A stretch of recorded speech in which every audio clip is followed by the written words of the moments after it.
আজ তো সকাল থেকেই বৃষ্টি, দেখো আকাশটা কত মেঘলা আর চারিদিকে কত কুয়াশা। পুরো কারখানায় তো ফাঁকা, আজ তো কোনো কাকুরাই আসেনি কাজ করতে।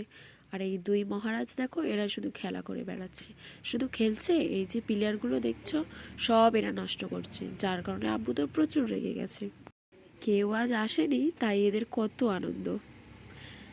দেখো কত ফাঁকা, আজকে কেউ আসেনি, কাজ করে না, তাই পুরো ফাঁকা লাগছে চারিদিকটা।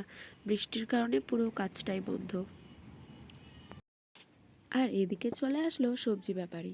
সবজি মাছ এনার কাছে তো সবই পাওয়া যায়, তাই মা আর আমি চলে গেলাম দুজন সবজি কিনতে। আর এই শীতকালে হঠাৎ বৃষ্টি হবার জন্য ওয়েদারটা তো এতই বাজে যে আমার গলাটাও বসে গেছে। এদিকে দেখো মাছ আছে, অনেক রকমেরই মাছ আছে এখানে, আরও কত সবজি। আর এই আমার মা,